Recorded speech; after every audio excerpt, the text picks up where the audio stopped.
Aleluia. Pergunte ao vizinho aí se ele está preparado para a continuidade do assunto que nós estamos tratando. Diga a ele, está preparado para a palavra dessa noite? Diga, se prepare, porque Deus tem algo a ministrar ao teu coração. Estamos ministrando algo aí muito importante, discernindo os extremos na nossa caminhada. Vamos orar ao Senhor, já vamos mergulhar em seguida na palavra do Senhor. Coloque a mão em teu coração, em nome de Jesus. As pessoas que estão online em casa, coloque a mão sobre o coração aí e vamos orar ao Senhor. Pai da glória, nós adoramos o teu nome nessa noite. Confessamos, Senhor, que sem a tua presença, sem ti, nada nós podemos fazer. Sabemos, ó Pai, que tu és aquele que opera tudo em todos. E nós pedimos que a tua graça, a tua misericórdia venha sobre cada vida nesse instante. Cada vida que está nos ouvindo, que a palavra do Senhor venha e os toque com poder. Toca, Senhor, cada coração aqui. Como está escrito lá em Deuteronômio, Pai, que a tua doutrina seja destilada sobre nós. Que a tua revelação venha, Pai, como gotas de orvalho sobre nós. E sejamos alcançados. Libera agora, Pai, unção sobre cada vida que está online. Ó Pai, libera a tua unção sobre cada vida que está aqui. Que o Espírito de sabedoria, que o Espírito de revelação venha de maneira poderosa. E queremos alcançar, sim, a essência da tua palavra. Queremos o cerne. Jesus declarou que as palavras que saíam da boca dele se constituíam em espírito e vida. E é isso que pedimos, sim, o espírito e a vida da tua palavra sobre nós. Traz revelação. Atamos no nome de Jesus toda a força maligna, toda a força demoníaca que vem para tentar roubar essa semente, impedir que ela chegue ao espírito. Amarramos agora, amordaçamos em nome de Jesus. E declaramos somente o Espírito do Senhor é que tem liberdade de agir aqui em nosso meio. E ao nome do Senhor nós damos toda a honra, toda a glória. Oramos a Ti, ó Pai, no maravilhoso nome de Jesus. Amém e amém. Glória a Deus. Nesse tema que estamos abordando, eu tenho separado aí 5 itens que eu creio que são os de maiores relevância, onde eu posso verificar que há um desequilíbrio muito grande em meio ao corpo de Cristo. Nós já vimos 4, né? O primeiro que nós vimos aí foi o desequilíbrio que há muitas vezes. Há alguns que vivem na opulência, no hedonismo, estão mergulhados aí no meio do amor ao dinheiro, a chamada teologia da prosperidade. E há aqueles que tomam um lado extremo, porque Mamon atua na miséria também. E são pessoas que vivem mergulhados então na teologia da miséria. E o ponto de equilíbrio entre esses dois campos antagônicos, entre a miséria e o amor ao dinheiro, chama-se vida abundante. Chama-se, na verdade, princípios de prosperidade. E é o que nós trabalhamos. Não trabalhamos aqui na casa com teologia da prosperidade, mas trabalhamos sim com os princípios da Bíblia, que podem nos fazer prosperar.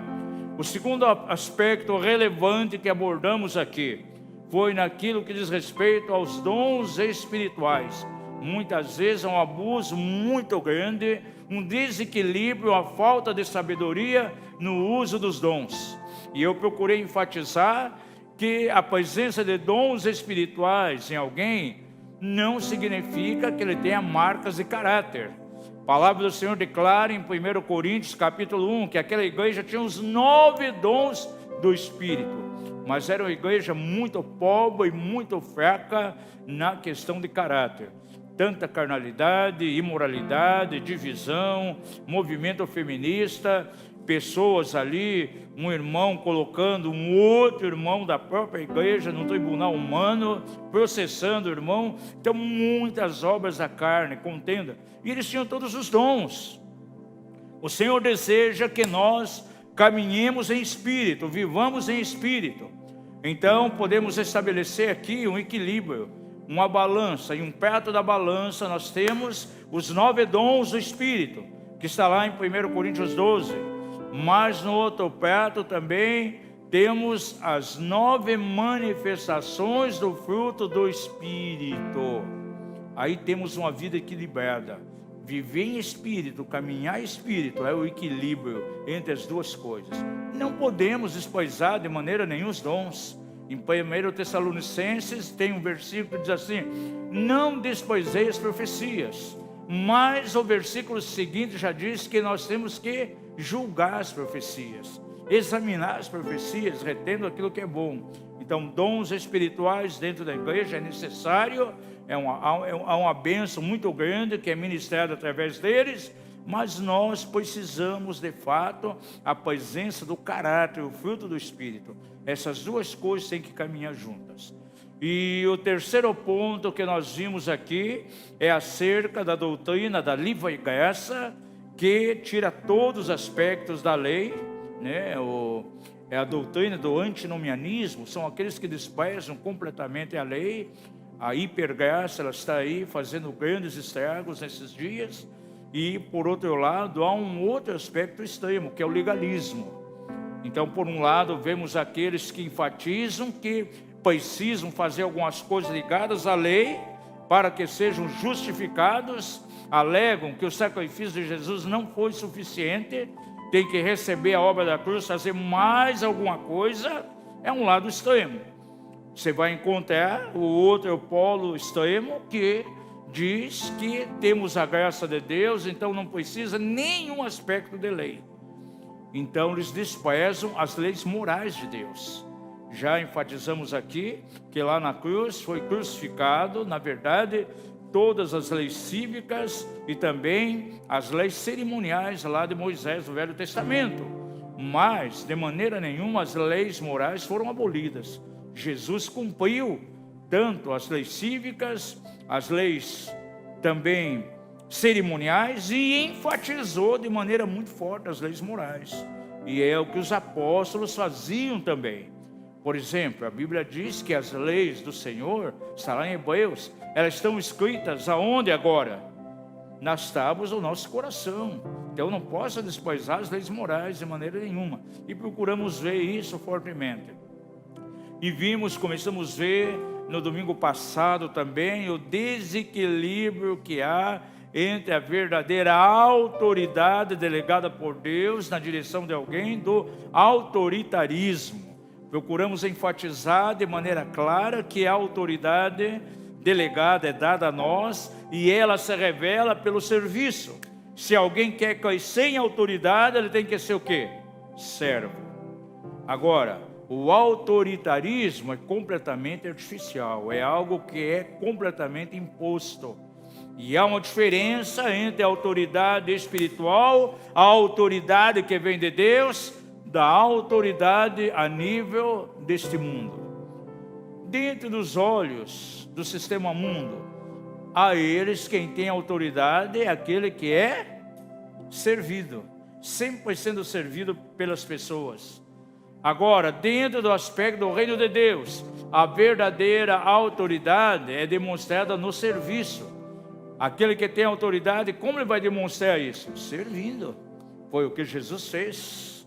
Ele falou de maneira bem clara, né, aos seus discípulos: se eu, sendo mestre e Senhor, vos dei o exemplo, isso ali no lava-pés, ele disse assim: façais vós também o mesmo. Eu sempre declaro o seguinte: um autêntico servo de Deus, ele tem em suas mãos duas coisas, uma toalha e uma bacia, sempre à disposição de lavar os pés das pessoas, ou seja, servir.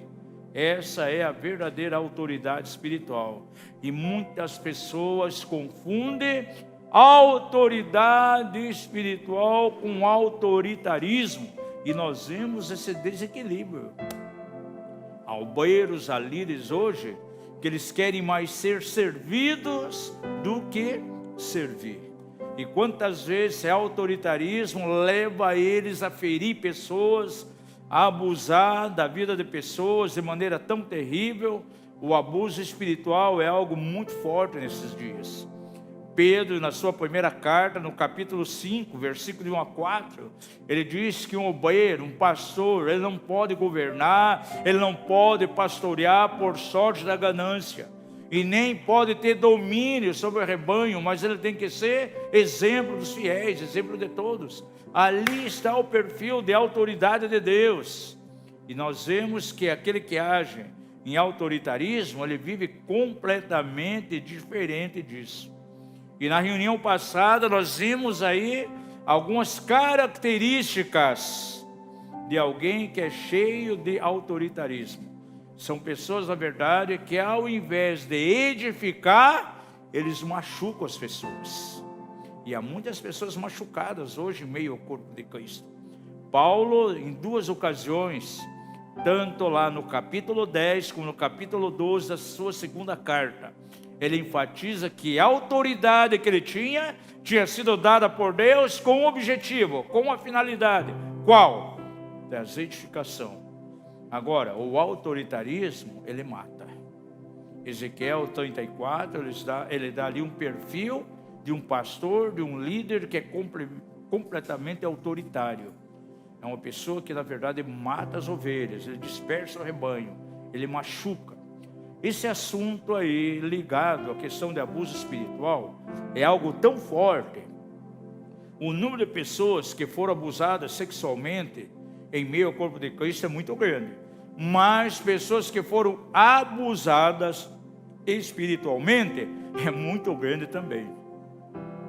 Isso até me forçou a colocar um capítulo no Manual do Libertador que nós estamos escrevendo sobre o abuso espiritual. Estou terminando aí esse capítulo dentro do manual, colocando ali as características de um líder abusador. Por que algumas pessoas se permitem ser abusadas? Há áreas na vida de alguém, espiritualmente falando, na alma, recalques na alma, o tipo de vivência que tiveram dentro de casa com seus pais. E quando isso não é tratado, se torna aí um campo fértil, uma plataforma grande para que ele seja abusado espiritualmente amanhã depois, quando ele se torna um cristão. Nós temos trabalhado com a igreja por anos. Muitos de vocês aí nem eram nascidos ainda e já estavam aí trabalhando com a igreja, cuidando de pessoas. Minha ordenação se deu em 82, então são 40 anos de caminhada aí no ministério, e analisando a liderança, analisando líderes, igreja, nas viagens que nós fazemos, os conhecimentos que temos daquilo que acontece dentro de igrejas, eu posso enumerar pelo menos 6 tipos de líderes, os quais, se não forem libertos, eles poderão se tornar abusadores, sim. São pessoas que vão abusar as pessoas espiritualmente. Se você quer anotar isso para poder identificar essas pessoas, as pessoas que estão em casa, pega aí um caderninho, uma caneta para fazer algumas anotações. Ou digita aí no seu celular, num tablet, em algum momento vai ser útil para você. 6 tipos de líderes que poderão se tornar, na verdade, num abusador. O primeiro líder que pode se tornar um abusador, potencialmente ele é alguém que vai abusar, é o líder de igreja que é líder autoritário. Um líder autoritário, ele vai cobrar a obediência das pessoas sem permitir qualquer tipo de questionamento. E há alguns homens e mulheres que estão no ministério, estão em esfera de liderança, que eles são completamente autoritários. Eles não querem saber se a pessoa tem determinada condição de cumprir, não princípio, mas regras, regulamentos, e eles estabelecem uma cobrança ali de maneira completamente autoritária, não permitem nenhum questionamento. Um líder que age dessa maneira, com tal autoritarismo, ele pode se tornar sim um abusador amanhã depois. É assim que começa a caminhada de um abusador espiritual, agindo dentro da igreja com autoritarismo. O segundo tipo de líder que pode se tornar um abusador é aquele líder que é controlador. E um líder controlador, amados, muitas vezes ele sai da esfera espiritual, do simples caminho de orientar as pessoas espiritualmente, mas ele quer intervir, ele se intromete até nas coisas particulares da pessoa. Como a pessoa está tendo a vivência dentro do lar, quem sabe até as compras do supermercado. Eu dei um exemplo aqui de controle, né? Um líder que nos procurou e ele estava, tanto ele como a esposa, completamente feridos espiritualmente por causa do controle que havia sobre a vida dele por parte do seu líder, que morava numa outra cidade, né? Uma cobertura, uma paternidade doentia. E quando ele comprou então uma máquina de lavar para a família, onde havia necessidade, a esposa precisava, quando aquele líder controlador veio, ele ficou abismado. Ele colocou ele no culto, na frente de todas as pessoas, e disse: olha, ele está em pecado, porque ele fez algo sem me consultar. Eu tinha que escolher o tipo de máquina para colocar dentro da casa dele. Gente, isso é um absurdo. Eu não chamo isso de discipulado, porque tem alguns grupos que infelizmente chamam a esse tipo de coisa de discipulado. Isso não é discipulado, isso nada mais é que controle. E um líder controlador, na certa, ele vai abusar sim, espiritualmente, das pessoas que estão debaixo da liderança dele. Um terceiro tipo de líder que pode se tornar um grande abusador amanhã depois é aquele líder que põe ênfase no desempenho das pessoas, naquilo que elas fazem e não naquilo que elas são.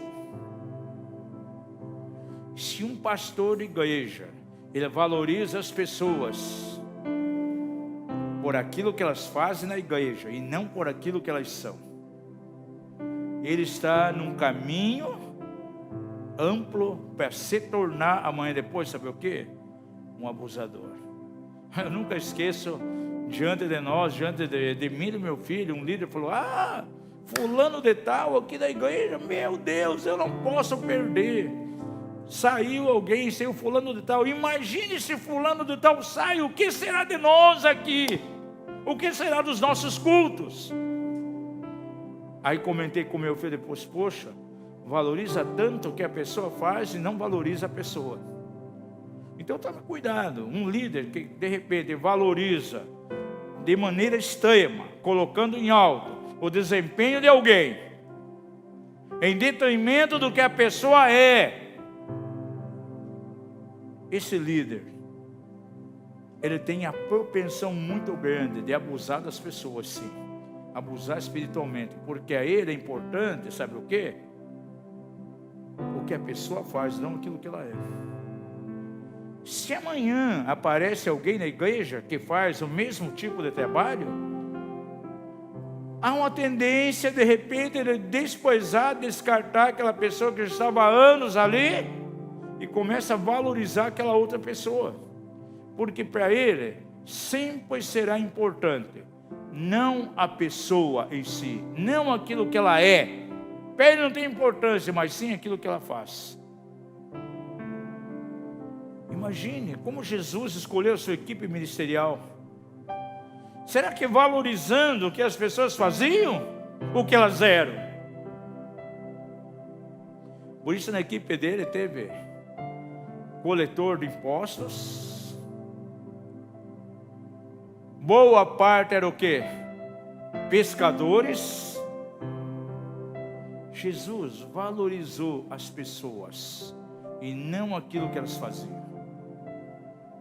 Os valentes de Davi, eu falei na reunião passada aqui, se tornaram figuras ilustras, pessoas valentes, mas eles eram endividados, amargurados, tristes de espírito.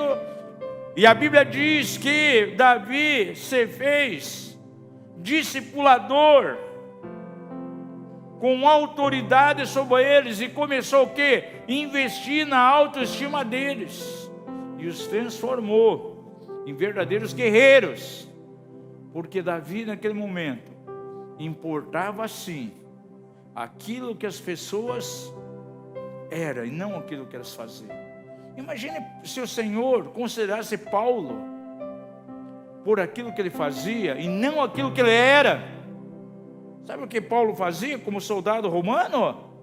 Matava crentes, era destruidor de crentes. E o Senhor olha para ele e diz: encontrei um vaso aqui precioso, alguém que vai levar o evangelho aos gentios. E ele foi transformado. Até no começo do ministério dele, as pessoas ficaram com medo. Mas era um matador de crentes. Temos aí notícias, centenas que ele matou já. Como é que vamos receber? Teve que um outro banheiro. Ele falou: não, receba, o homem está convertido aí. Ele não é mais aquele Saulo que era, está convertido, receba ele. Porque o Senhor olhou, aleluia, e viu algo na vida de Paulo, e não aquilo que ele fazia, o que ele poderia fazer. Então um líder que olha para as pessoas, e para ele é importante simplesmente o que a pessoa faz, e não o que a pessoa é, ele pode se tornar um grande abusador amanhã depois. Ele vai construir seu relacionamento com as pessoas em base exatamente aquilo que elas fazem, e não aquilo que basicamente eles são. Um abusador dentro da igreja, ele pode valorizar alguns tipos de pessoas. Ele tem lá no plantel das suas ovelhas, alguns são médicos, advogados, dentistas, mas tem lá um engraxate, tem um funileiro, tem um pedreiro, tem alguém que tem uma barraquinha na feira, alguém que vende verduras aí, com um carrinho velho. Qual é o tipo de tratamento que ele vai dar? Diante de Deus, as pessoas são todas iguais. Agora, uma pessoa que valoriza mais aquilo que a pessoa faz do que a pessoa em si, claro que ele vai valorizar aquelas pessoas que são advogadas, médicas, e aí por diante. Aí começa a entrar o favoritismo dentro da igreja. E um abusador, ele é alguém que usa de favoritismo. O terceiro tipo de líder que pode se tornar um abusador é o líder hipócrita. E isso era muito comum em meio aos fariseus. Porque um líder hipócrita, ele vai lançar sobre si o quê? Um manto de espiritualidade, para esconder as suas verdadeiras motivações. Se você estudar o Evangelho de Mateus, capítulo 23, você vai ver de maneira tão clara que Jesus, de maneira muito forte, ele confronta ali a hipocrisia. Porque os fariseus lançavam pesos sobre as pessoas, coisa que eles mesmos não podiam cumprir, e lançavam sobre os outros. E Jesus chegou ao ponto de chamá-los do quê? Sepulcro caiado. E alguém pode colocar, apesar de ter uma vida completamente torta, quebrar princípios, ter uma vida pecaminosa, ele pode jogar um manto de espiritualidade sobre si, cobrindo verdadeiramente a sua realidade. Ele é cheio de motivações carnais, e ele vai usar muitas vezes esse manto de espiritualidade de maneira tão terrível. E quem sabe ele pode usar até a Bíblia, vai manipular textos da Bíblia para praticar esse tipo de coisa. Isso é muito comum. Um líder hipócrita que age dessa maneira é um forte candidato diante de Satanás para se tornar um manipulador dentro da igreja. Ele vai abusar das pessoas, sim. Vai ser um agente forte de abuso espiritual. O quinto tipo de líder que pode se tornar um abusador é aquele que eu chamo de um líder que age com rigidez. E ele vai inventar muitas vezes normas complicadas, extra-bíblicas, para levar as pessoas a uma obediência cega. Alguém pode interpretar, amados, textos da Bíblia. Vou dar um exemplo aqui, eu preciso abrir meu coração aqui, gente. Nós agimos de maneira apostólica, então temos que trazer à luz aquilo que é errado. Eu vejo pregadores de prosperidade que, para levantar ofertas à igreja, eles manipulam textos da Bíblia, pegam um versículo e desprezam, por exemplo, o resto do conteúdo do capítulo. Quer ver um exemplo? O texto lá que diz: o nosso Deus vai suprir todas as vossas necessidades em glória. Você conhece muito bem esse texto. E há pregadores de doutrina, de prosperidade, que pegam esse texto, leem, fazem uma pregação de 5 minutos e em seguida vão e levantam oferta, muitas vezes para ele mesmo, em cima desse texto. Agora, se você pegar o contexto em que Paulo falou isso, foi exatamente num tempo de crise. Foi num tempo em que as igrejas da Judéia estavam passando necessidade. Houve um tempo de fome nas igrejas da Judéia. E Paulo foi de igreja em igreja levantando fundos para suprir aqueles irmãos da Judéia que nem alimento tinham. É como o tempo que nós estamos vivendo agora de pandemia aqui. E glória a Deus que muita igreja está se mobilizando aí para levantar recursos.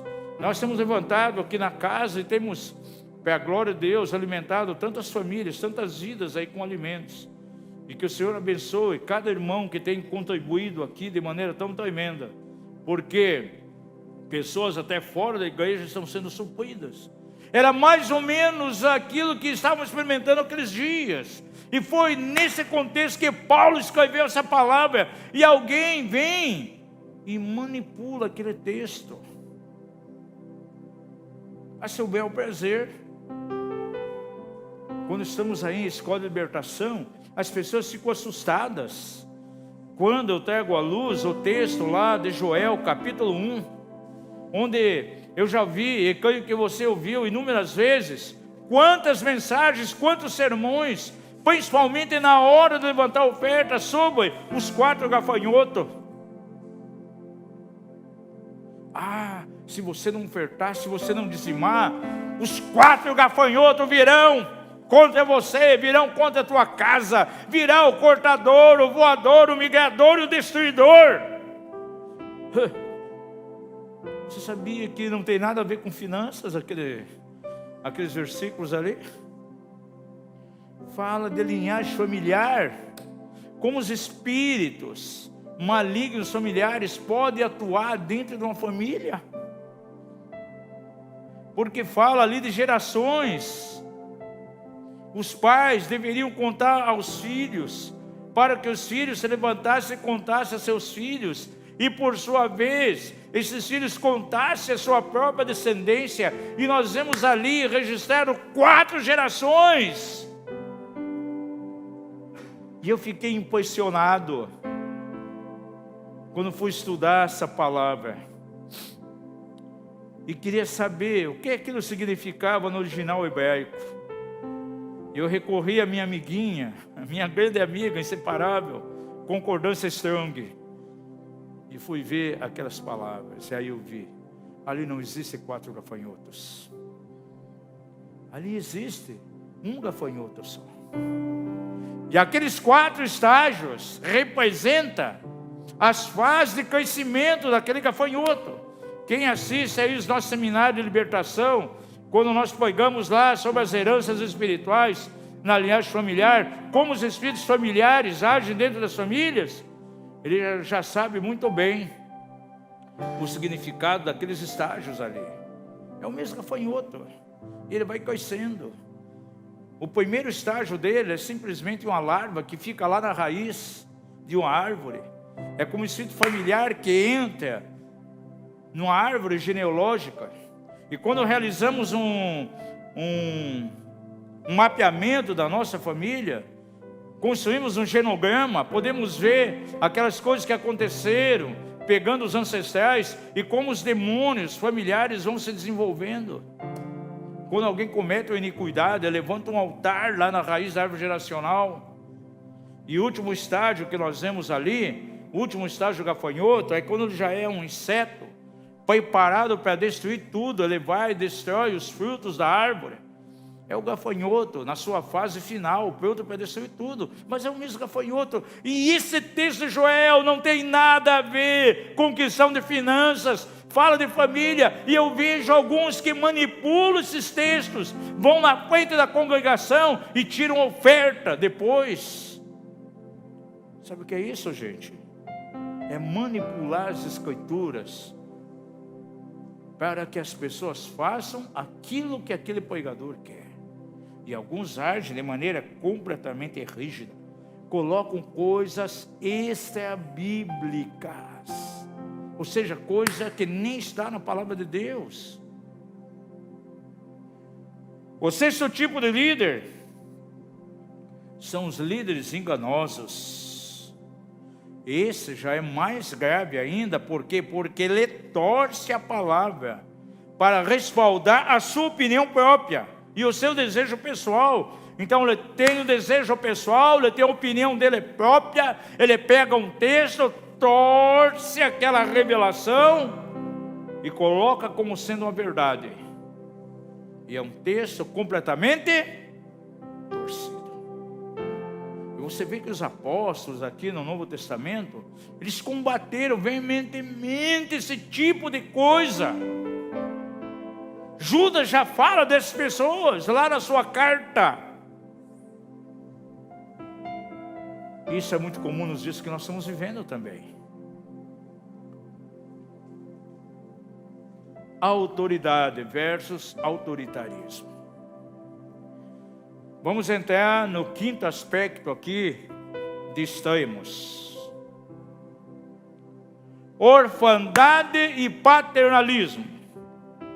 Nesses dias de pandemia, o que eu tenho encontrado de irmãos órfãos, e o número de órfãos que me procuram é muito grande. Pessoas sem cuidado, pessoas sem pastoreamento. Essa semana mesmo nós recebemos aí uma mensagem de uma irmã nossa aqui da casa, Rosimeire. Ela adoeceu. Minha esposa teve uma direção que tinha que ir lá fazer uma visita, nem era através de internet, não era aí através de chamada de vídeo, não, faz uma visita. E foram ela, então, minha esposa, mais pastor Hamilton, pastor Neuci aqui da casa. E ela estava muito enferma. E naquele momento Deus deu discernimento para minha esposa, onde estava a raiz de tudo aquilo foi quebrada. E ela manda uma mensagem: olha, como é bom ser cuidada, agora eu sou cuidada. Eu tenho pessoas que me amam, que se preocupam, que discernem aquilo que a gente está vivendo. E eu tenho recebido a cada semana, amados, mensagens no Facebook, e-mails, mensagem no Instagram. Pessoas completamente sozinhas, sem ninguém, órfãos. Tem igrejas que ficaram sem culto, não dispõem de um dispositivo aí para transmitir culto online. Há igrejas que perderam o seu local de reunião. As ovelhas nunca mais tiveram encontro com seu líder, estão vivendo como órfãs. E além do mais, existem líderes de igreja, pastores com coração órfão, completamente órfãos. E você sabia que alguém completamente órfão, ele não tem identidade? O que gera e o que firma a identidade de alguém é um pai. Eu sei muito bem disso porque eu sou um filho órfão. Meu pai morreu, tinha 2 anos e pouco, nem cheguei a conhecer. Foi criado pela minha mãe. E com 17 anos ela morreu. Eu fiquei completamente órfão. Então eu sei o que significa ser órfão. Agora, espiritualmente é muita orfandade. Há pessoas que não têm uma liderança sobre eles. Imagine nesses dias de pandemia como elas vão agir. Há muitas pessoas aí que são deprimidas porque ela não tem identidade, não tem um pai espiritual para afirmar a identidade dela. Ela não sabe quem ela é, não sabe para onde está andando, ela não sabe como caminhar, não sabe o que fazer nesses dias turbulentos aí de pandemia. E o meu coração se enche de pena, de compaixão das pessoas, porque as pessoas estão mais perdidas do que você possa imaginar. São pessoas completamente órfãos. Se você estudar João capítulo 20, Jesus, quando ele morreu, você sabe como os discípulos ficaram? Sem um senso de direção, sem saber o que fazer. Tanto é que Pedro, sabe o que ele fez? Eu vou pescar. Ou seja, fazer aquilo que fazia antes, não tinha um senso de destino agora, o que eu vou fazer? E os outros discípulos falaram, nós iremos contigo. E foram todos pescar, voltaram a pescar, sem direção. Porque o mestre tinha sido tirado, estavam sem direção. Quando alguém é órfão, está sem um pai, ele não tem direção, ele não sabe o que fazer. Há pessoas que perderam o seu trabalho, portas se fecharam, estão perdidas, não sabem o que fazer, não tem ninguém para orientar. É a orfandade, corações órfãos. Esse é um lado extremo, mas tem outro lado extremo da orfandade, é o paternalismo. É aquele que se aproveita, ele não é um pai espiritual, ele não age dentro do céu de paternidade, ele age com paternalismo. E ele vai se aproveitar, entre aspas, supostos filhos espirituais, para tirar proveito, para cumprir aquilo que ele quer. O equilíbrio entre a orfandade e o paternalismo chama-se paternidade. Diga comigo, o equilíbrio entre a orfandade e o paternalismo chama-se paternidade. E nós começamos a verificar o comportamento, a diferença de um pai espiritual que age numa esfera de paternidade e aquele que é simplesmente um paternalista. E há muitos líderes que agem com paternalismo nesses dias. Paulo lhe fala de maneira bem clara que um pai espiritual, sabe o que ele faz? Paulo diz que ele tesoura para os filhos. E no aspecto natural também é assim, amados. Eu ensino sobre isso quando temos seminário de cura de finanças. Quantas vezes já vi pais cristãos que chegam e dizem assim, olha, mas eu ralei muito, eu trabalhei, eu tenho o patrimônio que tenho, é o fruto, o resultado de muito trabalho. E o meu filho, se quiser, ele vai ter que ralar para ter o que eu tenho. Eu vou cuidar muito bem do testamento. Eu não vou deixar tudo para meus filhos, não. Eles têm que pagar um preço para isso. Vão ter que ralar como ralei. Gente, isso é antibíblico. Os pais em tesouro para quem? Para os filhos. E diz lá em Provérbios que o homem de bem, aleluia, ele vai deixar uma herança para os seus filhos, para os netos. Por isso eu já abri caderneta de poupança para cada uma das minhas netas, até para a novinha aí. Chamei a mãe e disse, vamos lá no banco, vamos abrir uma conta para ela, eu quero todo mês botar um valor para ela. Vai ajudar futuramente nos estudos, não é muito dentro da minha possibilidade, mas minha neta tem lá já, ela está agora aí com 9 anos, tem alguns anos aí, acho que uns 7 ou 8 anos já com a poupança, todo mês eu coloco para ela. Por quê? Porque os avós, amados, eles deixam, diz a palavra do Senhor em Provérbios, o quê? Uma herança. O homem de bem deixa uma herança para os filhos dos filhos. E nós fazemos isso para o campo espiritual, porque o apóstolo Paulo lá, a igreja de Corinto, diz assim, os pais em tesouro para quem? Para os filhos. Agora, um líder paternalista, que não age em paternidade, de maneira desequilibrada, ele vive no paternalismo, sabe o que ele vai fazer? Ele vai fazer sim, que os filhos espirituais venham enriquecer ele. E é o que nós vemos em meio ao corpo de Cristo. Entre aspas, ministérios apostólicos que estão enriquecendo, graças a quem? Aos discípulos que têm. E você sabia que essa não é a visão bíblica? É o discipulador, é o pai espiritual, é o mentor espiritual que vai fazer com que seus filhos sejam indo mais além. A herança é para os filhos. Agora, quantos líderes paternalistas que eles têm a visão que os filhos têm que enriquecer o pai, e o ministério dele toma uma projeção grande, mas pelo trabalho de valor que os filhos espirituais dele fazem. Então tem um bom ministro de louvor, puxa, ele tem ali no ministério 3 líderes que são excelentes pregadores, evangelistas, ganham vidas, e aquelas vidas vêm para aquela igreja, vêm para aquele ministério, e aquele líder, que é o líder principal do ministério, se aproveita daquilo para engrandecer-se. É forte isso que nós estamos falando aqui. Isso sabe o que é? É paternalismo, não é paternidade. Um autêntico pai, ele fica feliz com a realização dos filhos. É um pai natural, gente. De repente o filho faz um vestibular para medicina, passa com êxito. Isso traz alegria a ele. E um pai espiritual, da mesma maneira. Se ele vê um filho que está crescendo, indo mais além do que aquilo que ele já foi, ele deve se alegrar. Eu digo às vezes para o meu filho: olha, o meu desejo é que você vá muito além daquilo que eu fui. Se eu fui em 30 e poucos países, que você vai em 70, que você vai em 100.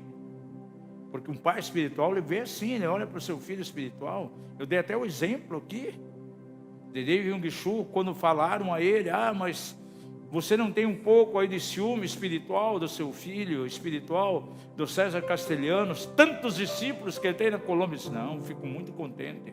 Saber que ele foi muito mais além do que eu, é um sinal que eu fui uma referência. Eu desempenhei muito bem na direção dele. Isso é o papel de um pai espiritual. Mas o paternalista, amados, ele age diferente. Ele tem o seu ministério, ele vai super proteger. E ele vai viver em competição com o outro. Ele não vai ver um filho espiritual, alguém que ele pode jogar o manto, como Elias jogando o manto sobre Eliseu.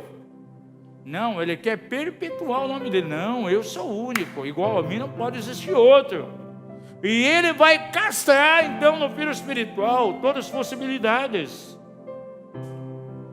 É o líder paternalista.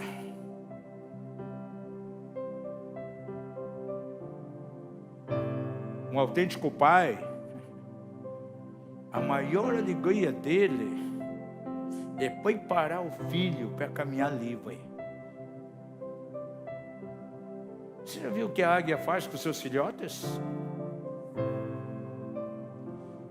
Filhotinho é pequenininho, ela precisa ensinar. A Bíblia diz lá no livro de Jó que nós somos o quê? Filhos águias. A águia, ela faz o seguinte: ela precisa ensinar o seu filhote a voar. E ela vai e solta, então, pega o seu bico, solta o filhote. Ele está quase caindo, ela vai naquele voo rasante, coloca ele nas suas costas e volta. Aí solta de novo. Vê que ele vai cair, ela faz a mesma coisa.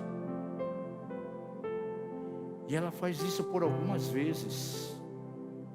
E na última vez, ela não acolhe. E deixa até que ele caia para aprender. Porque ela sabe que ele tem que aprender a voar sozinho. E ela vai imediatamente destrói todo o ninho. Não pode voltar mais. Com as suas garras, com seu bico, ela passa a destruir todo o ninho. Ou seja, aquele filhote vai ter que se virar. Um autêntico pai, amados, ele vai preparar o seu filho para caminhar livre. Será qual é o pai? Só se ele for um desmiolado, desequilibrado, ele vai gostar de ter um guri, um piá pançudo dentro da sua casa, com 30, 40 anos, dependente do pai. Eu achei impressionante a cultura lá na Inglaterra. Fui pregar numa igreja e o pastor e a pastora me falaram: olha, nós estamos enfrentando um problema aqui, nós somos brasileiros. E o nosso filho está jovem aqui, ele é solteiro, ele trabalha, e ele mora com a gente na casa. E o pessoal conhecido nosso está cobrando, porque o jovem com tantos anos, ele é mandado embora, de fora da casa. É a cultura do país, para ele se virar e trabalhar. Agora as pessoas estão com problema com a gente porque nós estamos cuidando de casa, mas a nossa cultura é uma cultura brasileira.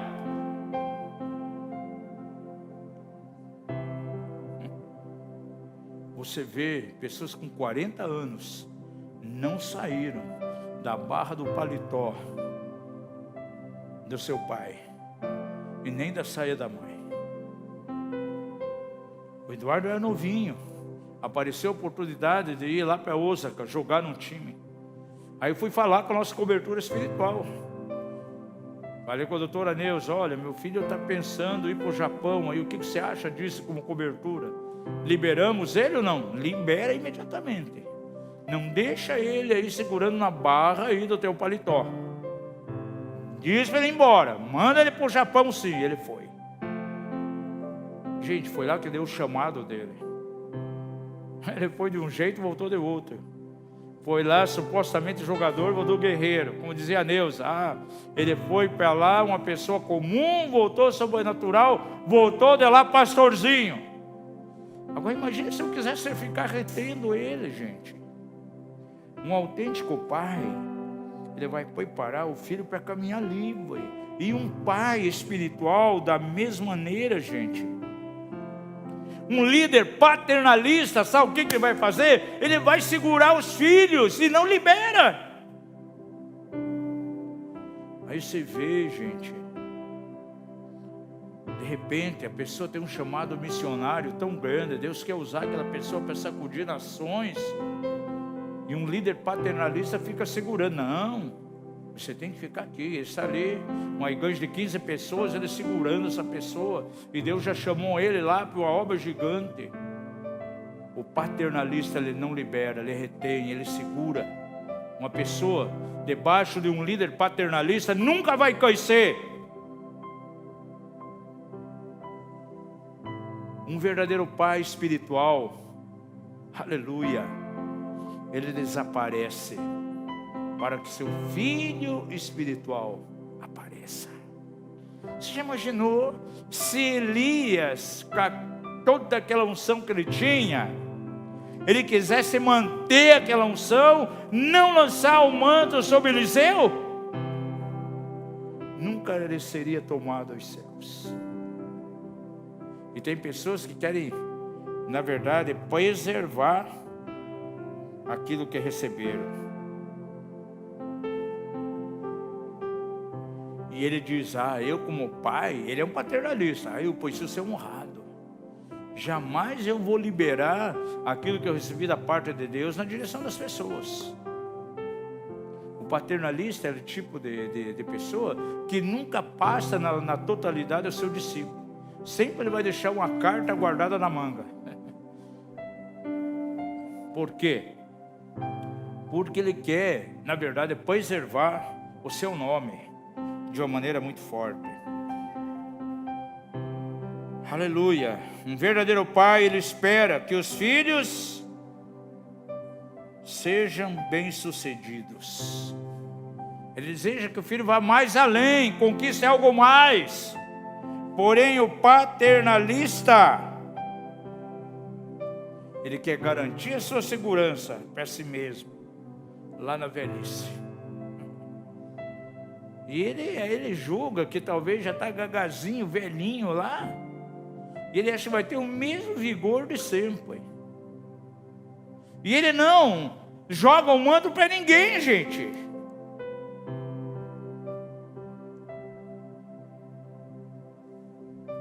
No Velho Testamento você vê que as pessoas velhas, uma das coisas que ia acontecendo, sabe o que era? Eles iam perdendo o que? A visão. E quem é um paternalista, com o tempo, ele vai perdendo a visão, gente. Se ele não delega filhos espirituais, a tendência vai ser acabar tudo.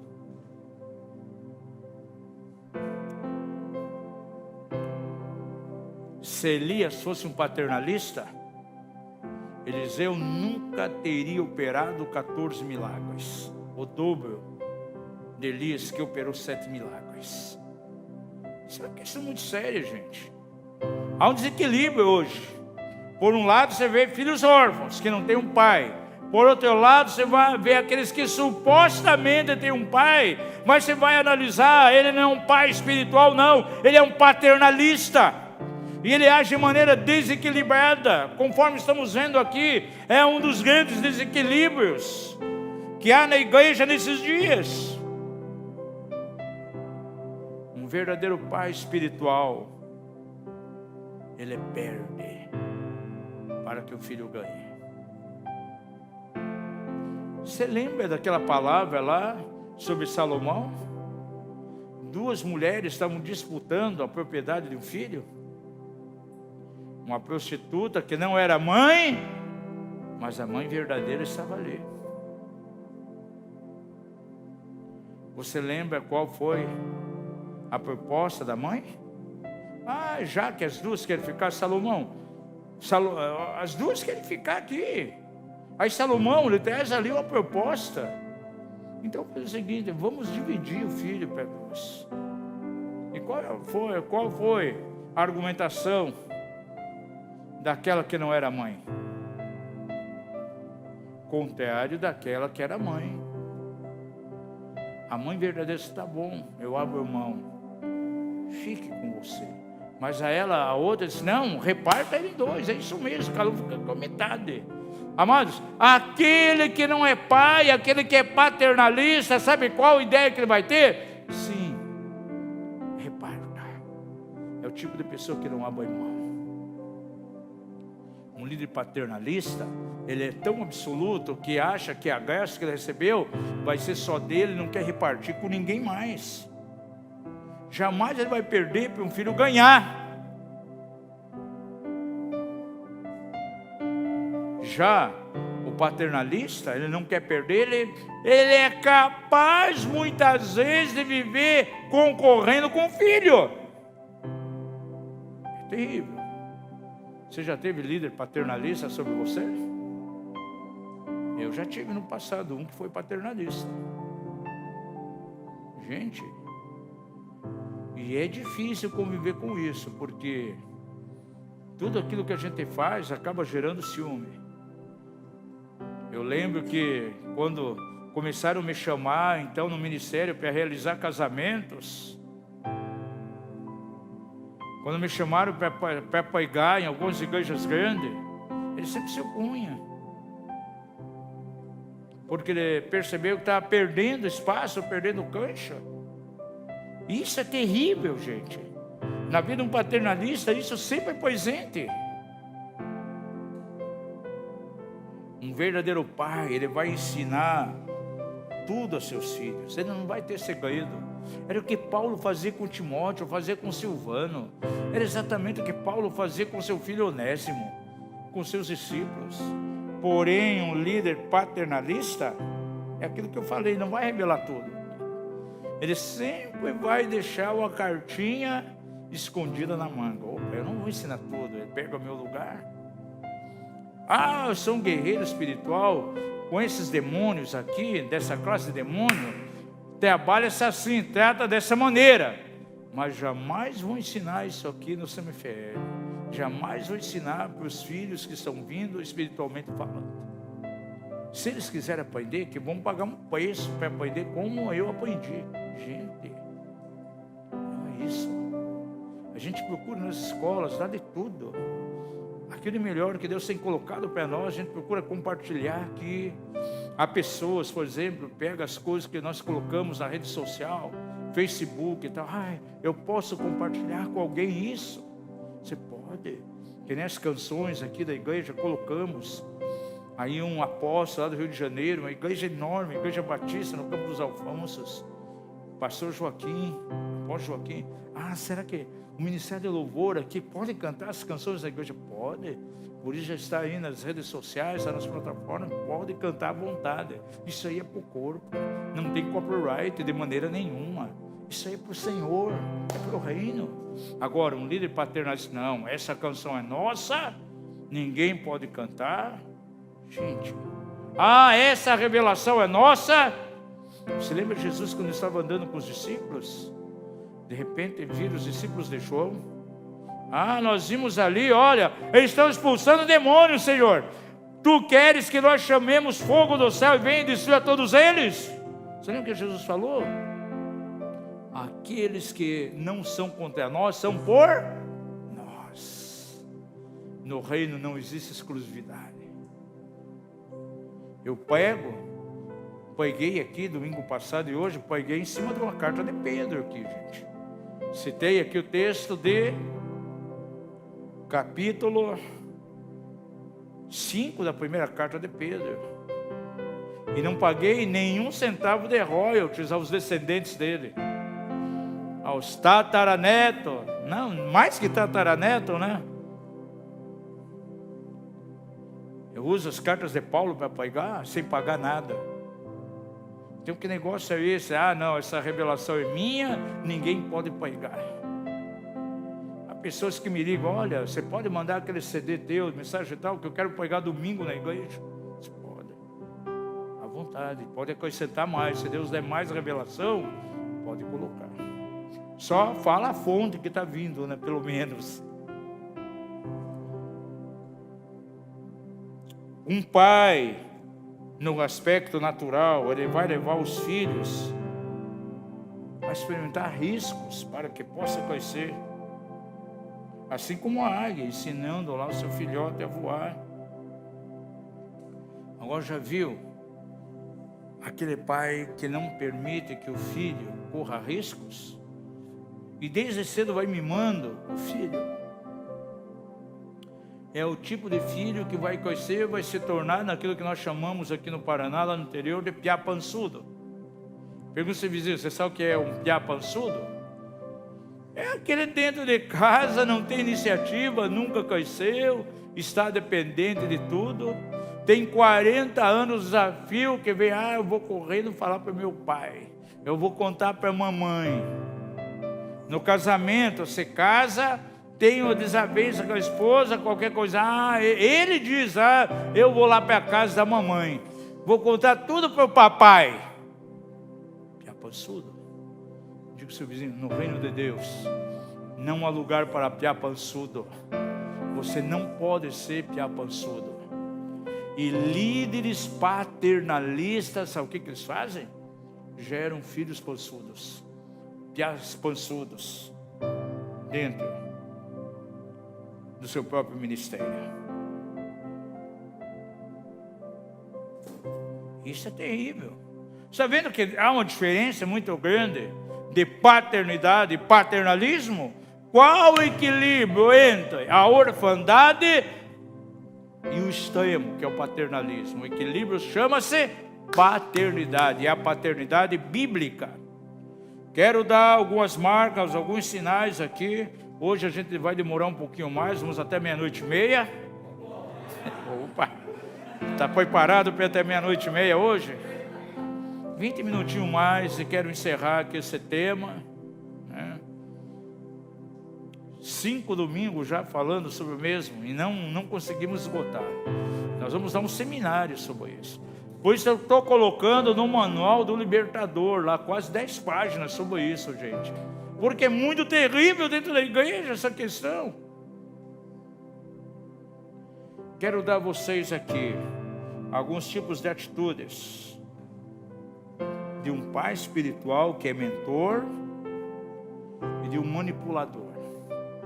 Porque o paternalista, gente, ele age com manipulação. E para a tristeza nossa, você vai ver que na igreja muitos estão sendo manipulados hoje.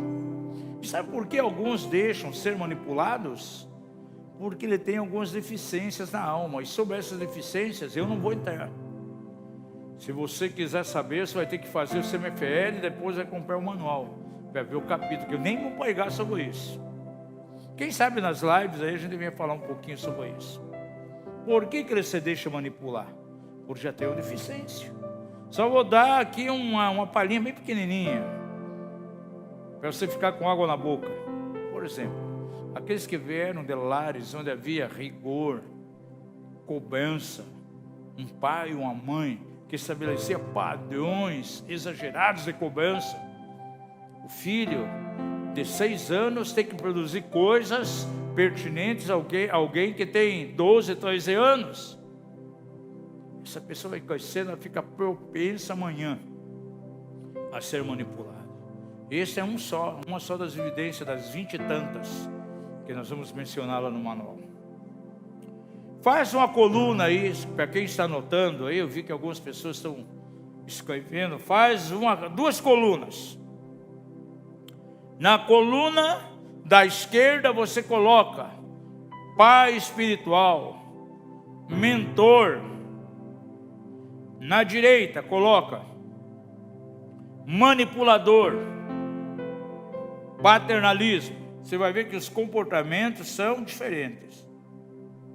Um líder que é mentor, que é pai espiritual, amados, ele vai motivar.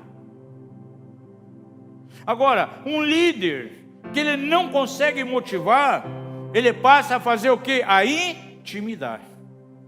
As pessoas fazerem algo no reino de Deus, na igreja, por motivação do líder é uma coisa. Agora ele fazer debaixo de intimidação é outra. E quantas pessoas na igreja estão debaixo aí de manipuladores, sendo o quê?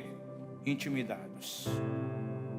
Um verdadeiro pai espiritual, um mentor espiritual, ele vai fazer o que? Ele vai liberar as pessoas para cumprir o propósito de Deus. Já aquele que é manipulador, ele vai fazer o quê? Controlar, ele tem o controle. Por isso você vê muitos livros hoje que falam sobre espírito de controle. Geralmente o que vem na capa? Alguém com um bonequinho, né?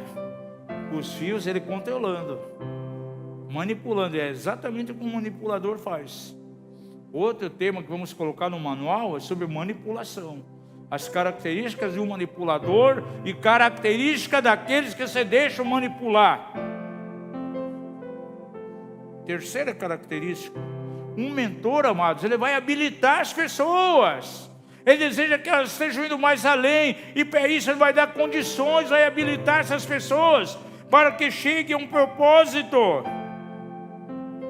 Já um manipulador, sabe o que ele vai fazer? Vai oprimir as pessoas. E há pessoas que fazem as coisas debaixo da opressão, estão oprimidas para aquilo. Na religiosidade há pessoas que praticam tantas coisas, mas é debaixo de opressão, debaixo de medo. Olha, se você não agir assim, Deus pesa a mão sobre você. Se você não agir dessa maneira, você fica fortemente um candidato para receber uma infestação demoníaca. Isso é terrível. Uma outra diferença, um pai espiritual, aquele que é mentor, ele vai fazer o quê? Vai maximizar o potencial da pessoa. Puxa, que trabalho lindo que você fez. Olha, você vai crescer, você vai além, continue assim. Agora, um líder manipulador, ele vai minimizar o potencial da pessoa. Puxa, você fez isso, poderia ser melhor. Quando muito ele começa, muitas vezes, a denegrir essa pessoa. O que você faz não tem valor, você poderia ser muito melhor. Vai minimizar. Um pai espiritual, um mentor, ele vai maximizar. Um pai espiritual, um mentor, ele sempre acrescenta. Aquele que é manipulador, o que ele vai fazer? Em vez de acrescentar, ele vai retirar. Vê que de repente alguém na igreja está produzindo, indo mais além, tendo resultados. De repente ele tira a pessoa daquela função, porque em vez de acrescentar, ele quer retirar. Um mentor espiritual é aquilo que falamos no início. Ele olha para você profeticamente e ele vê você como você será e não como você é no momento. Agora, um manipulador, um paternalista, ele olha para você e vê você como você é no momento. E você sabia que Deus nunca agiu dessa maneira? Por isso ele escolheu homens completamente rudes.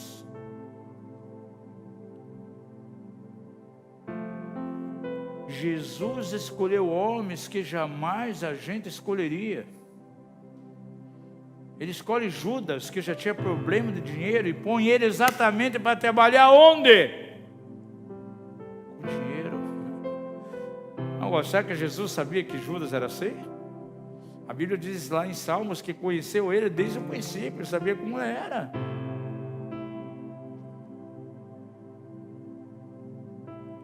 Um mentor espiritual, um pai espiritual, ele vive para o futuro. Ele visa sempre o futuro. Hoje está assim, mas vai melhorar, vai ser diferente. Agora, um manipulador, ele se fixa só no presente. Se é algo que não tem na visão de um manipulador, é o futuro. Ele só vê o presente. Davi não viu aqueles guerreiros lá no presente. No presente o que eles eram? Endividados, amargurados de espírito. Ele viu o quê? O futuro deles. Guerreiros honrados, numa placa de honra lá como os valentes de Davi. Um mentor espiritual, um pai espiritual, ele dá valor ao chamado e destino de alguém. Agora, um manipulador, um paternalista, ele dá resultado ao seu chamado. Ele não quer saber dos outros. O importante é o destino e o chamado dele próprio. E ele vai usar os outros, ao invés de impulsioná-los para o cumprimento do chamado destino, ele vai usar para alcançar o seu destino, o seu chamado. Aleluia. Um mentor, ele focaliza o quê? A terra da promessa. Sempre. Já um paternalista, um manipulador, ele focaliza, sabe o quê? A terra dos problemas. Por isso que ele vive só reclamando. Eu já vi líderes que só reclamam dos seus liderados. Cada reunião que tem, os liderados já vão com medo, sabendo que vai vir uma bomba. E ao invés de ser reunião de edificação, é reunião de destruição. Porque o foco desse paternalista, desse manipulador, é gostar de viver em cima dos problemas, viver fuçando os problemas. É o ministério do tatu. Vai cavar para encontrar os problemas antigos, para trazer à tona e ficar mexendo. Diga ao seu vizinho, fuja do ministério do tatu.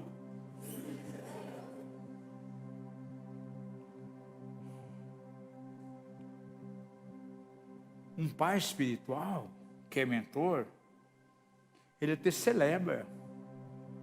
Puxa, meu filho, que coisa tremenda. Você está fazendo um trabalho, a tua célula, como cresceu, glória a Deus. Continue assim. Vai mais além. O manipulador, quando ele vê que aquilo está crescendo, ele isola. Opa, pai, estou perdendo cancha. Vou tirar esse camarada daí. Senão, de repente, ele tem mais discípulos do que eu mesmo, que sou o líder principal da igreja, tenho na minha célula, ele vai ter mais. Vai lá e isola. Ainda bem que esse tipo de comportamento não existe nas igrejas do sul aqui, né? É só no norte e no nordeste do Brasil. Glória a Deus.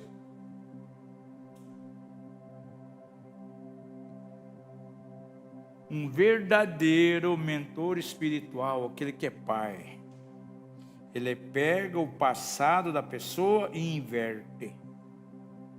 e começa a trabalhar, projetando um futuro. Já o manipulador, o que ele vai fazer? Vai repetir sempre o passado da pessoa, sempre jogando em rosto dela os fracassos do passado. Isso é terrível. Isso mexe terrivelmente com a autoestima da pessoa. Um verdadeiro pai espiritual que é mentor, lhe fortalece. Já o manipulador, sabe o que ele faz? Ele ameaça os seus liderados. Eles vivem sempre debaixo de ameaça. Eles fazem as coisas motivados por medo. E se eu não produzir, o meu líder me corta dessa posição. Se não acontecer isso, ele vai me tirar exatamente desse ministério. Isso é terrível, vive debaixo de ameaça. Um mentor espiritual, ele assegura o seu futuro, influenciando o seu presente. Já aquele que é manipulador, influencia o seu futuro, intimidando o seu presente. E a pessoa, ela vive debaixo do quê? De intimidação. Isso é muito terrível. O verdadeiro mentor, um pai espiritual, ele aperfeiçoa os seus liderados. Já aquele que é manipulador, ele age de maneira tão legalista, e ele é um perfeccionista. Ele quer que saia tudo conforme a imagem e semelhança dele. O seu liderado nunca tem condições de crescer, nunca vai ser aperfeiçoado. Um mentor, aleluia, ele é criativo. Um manipulador, ele é crítico. Todo o trabalho dele está em cima de crítica.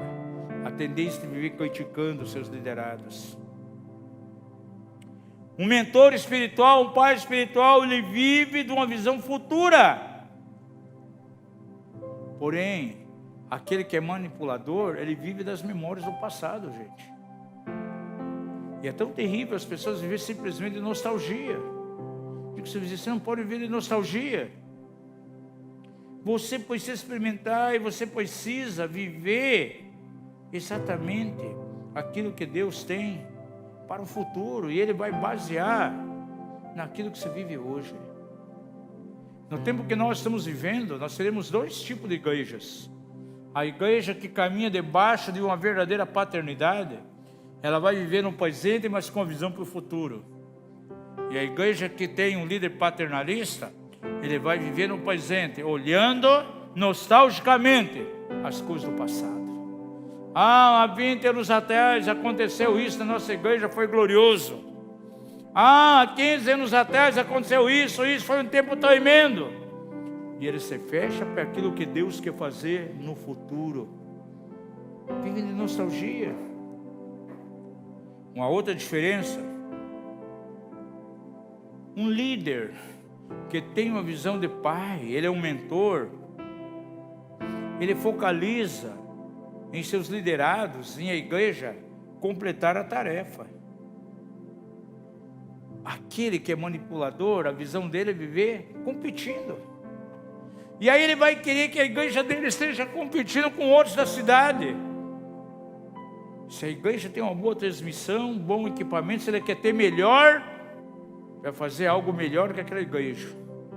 Se essa igreja tem uma equipe boa de louvor, ele quer ultrapassar, porque ele vive sempre concorrendo, sempre competindo. Isso é terrível. Um pai espiritual, ele trabalha e ele produz resultados. Um líder paternalista, sabe o que ele produz? Simplesmente métodos vazios. É o que eu chamo de ministério estilo tambor. Pergunta ao seu vizinho, você sabe o que é um ministério estilo tambor? Muito barulho por fora, mas oco por dentro. É o paternalista. Métodos vazios que não produzem nada. O pai espiritual leva os liderados a produzir resultados. Glória a Deus. 2 anos e meio foi suficiente para Jesus revolucionar o mundo. Estamos aqui como resultado do trabalho dele até hoje. Aleluia, porque o trabalho dele produzia resultados. Um líder que é mentor, um pai espiritual, ele vive por diligência. E já um manipulador vive por seus desejos próprios. O que ele quer? Que se cumpra os seus próprios desejos. E ele vai fazer com que as pessoas trabalhem fortemente para que isso seja cumprido. Amados, isso nos leva a uma posição muito clara. O Senhor deseja que tenhamos um equilíbrio e estejamos vivendo debaixo de uma genuína paternidade. Não viveremos como órfãos, mas não estaremos debaixo também de um manto de paternalismo, e sim paternidade.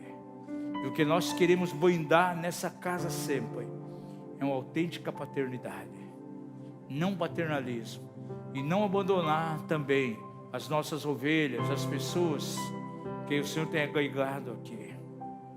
Por isso eu tenho dito sempre, nesses tempos de pandemia, não estamos ninguém aqui de férias, mas de plantão, cuidando, apacentando, alimentando. Esse é o 5º desequilíbrio que está em meio à casa de Deus nesses dias. Vemos tantos órfãos por um lado, mas por outro lado vemos tantas pessoas debaixo de um paternalismo terrível e não debaixo de autêntica paternidade. Que a verdadeira paternidade seja restaurada nesses dias. Vamos ficar em pé e vamos orar em nome de Jesus. Graças a Deus, depois de 5 domingos consegui terminar. Pulando um monte de coisa, resumindo um monte de coisa aqui. Aleluia. Vamos adorar, Jonatas, com uma canção ao Senhor.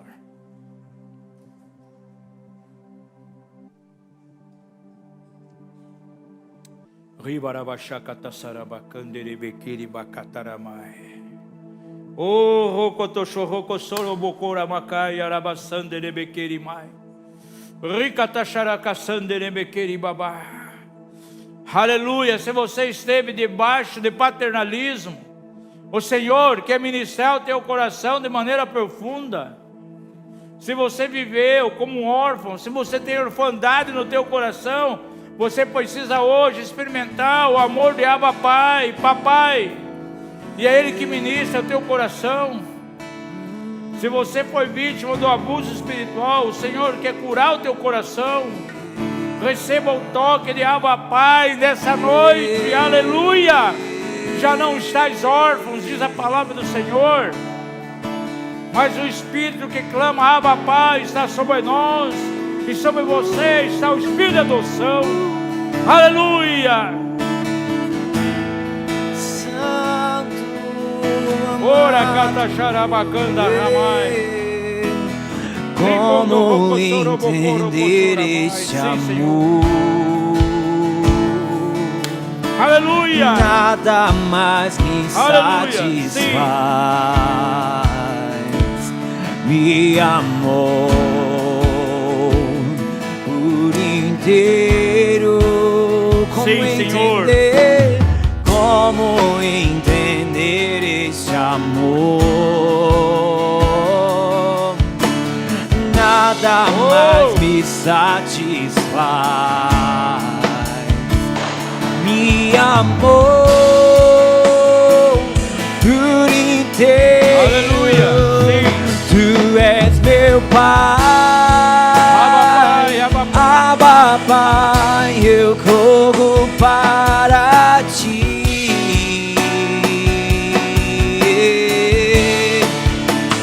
Tu és meu Pai, Abba Pai, eu corro para ti.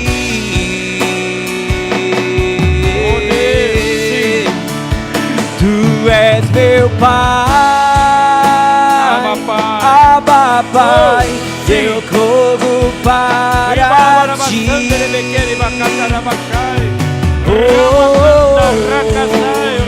Tu és meu Pai, Abba Pai, eu corro para ti.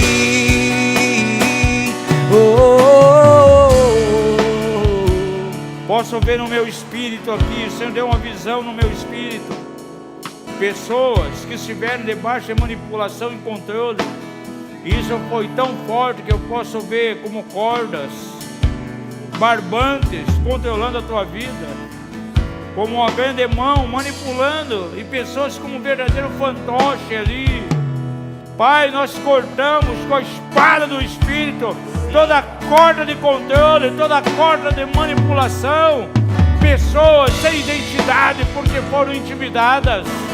Você viveu debaixo de intimidação, por isso ficou sem identidade. Deus quer restaurar a tua identidade. Chamados que foram mumificados, chamados enterrados, por causa de manipulação, de controle, que seja quebrado sobre a tua vida todo espírito de controle, todo espírito jezabélico, toda a força do espírito de Jezabel é quebrado hoje, em nome de Jesus, porque esse espírito não age somente em mulheres, age em homens, age em líderes dominadores. Todo controle, toda manipulação demoníaca é desfeito. Todo paternalismo sobre a tua vida é quebrado. Líderes paternalistas também sejam livres, sejam libertos em nome de Jesus. Que pais sejam levantados em nome de Jesus nessa geração, para a glória do nome do Senhor. Pai, abençoamos cada casa, abençoamos cada vida que está aqui, abençoamos aqueles que assistirão essa mensagem em nome de Jesus, e declaramos que o Espírito de Abba Pai está sobre nós, o Espírito da adoção. Para a glória de Deus Pai oramos, certos da tua vitória, em nome de Jesus. Amém e amém. Aleluia. Glória a Deus. Tenha uma ótima semana debaixo da graça de Deus. Que o Senhor resplandeça sobre a tua vida e deixe que o Espírito Santo impulsione você para a vontade de Deus, que é boa, perfeita e agradável. Glória a Deus, e até amanhã pela madrugada, com oração, e à noite com turno de oração e adoração em nome de Jesus. Amém. Nunca me abandonou, seu amor me alcançou, então vem me abraçar com seus braços de amor. Nunca me abandonou, seu amor me alcançou, então vem me abraçar com seus braços de Nunca me abandonou, seu amor me alcançou, então vem me abraçar com seus braços de amor. Nunca me abandonou, seu amor me alcançou, então vem me abraçar com seus braços de amor.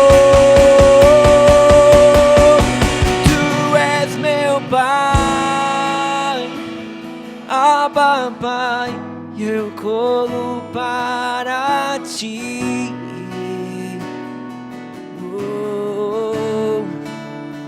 Tu és meu Pai, Abba Pai, eu corro para ti.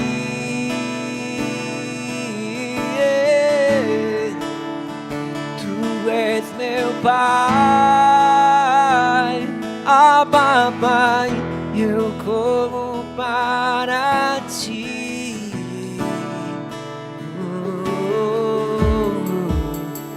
Tu és meu Pai, Abba Pai, eu corro para ti.